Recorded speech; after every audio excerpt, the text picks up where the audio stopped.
Well, this is a basic tutorial about the financial modeling and how you can get started with it. So first of all, you have to understand when you open any kind of financial model, you will see some kind of color coding over some text. Okay, so let me explain how that color coding works. So if a text have a color of blue, then it does mean that the text is hard-coded number. Hard-coded number means that it doesn't include any kind of formulas. Like a formula start in Excel is with is equal to, let's say I mentioned this cell as an is equal, so this is a formula. And if a financial model have a color of black, it means that there is a formula included into that specific cell. So if a text is mentioned it as a blue, it means that the text is hard coded. It doesn't include any formula. The number in it in the text is normal. It doesn't include any kind of formulas right there. So let's take an example right there.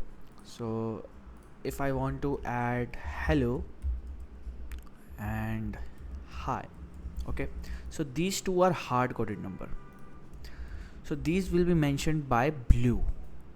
And if I will add hi right here or hello right here, these both are formulas because they are linked with this cell. If we change the cell like nice, then this cell will be automatically updated because it is linked with the formulas in the above cell C4.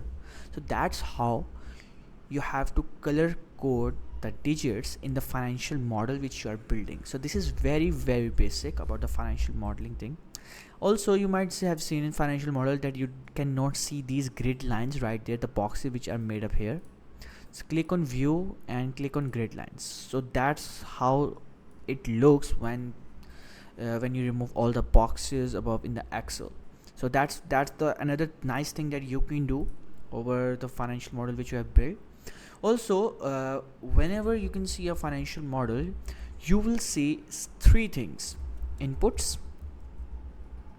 workings, outputs, and summarized model output, which includes some kind of a dashboard, or you might also see some graphs here. So let's start with the input. So every financial model includes some kind of inputs right there. So what does input means? Input means that you have to take certain assumptions. So let's take a statement of profit and loss assumption we could make. So we have to create an assumption regarding revenue, sales, cost of sales, rent, office expenses, and all other kind of expenses, depreciation, capex, opex. All things have to be estimated for over the period of years, like year 1, year 2, year 3, year 4, year 5. So that's how we have to estimate each and everything, and we add those things into inputs, and using that we will add further things into our profit and loss. Let's say our output is profit and loss. Okay, so inputs we will add assumptions. In the workings we will create schedule for the calculation of how we're gonna calculate our profit and loss items. And in the output we will show that we have a profit and loss. So as you can see in this here, in this case, if we create an output, then it will be an income statement output, but right now it's empty. So that's how you're gonna do it. So what is a dashboard means? Dashboard means that you will create some kind of charts or graphs to show that to your to show the summarized form of the financial model which you had built with the client. So that's it for this video. Let's discuss further things about the financial modeling in the next one.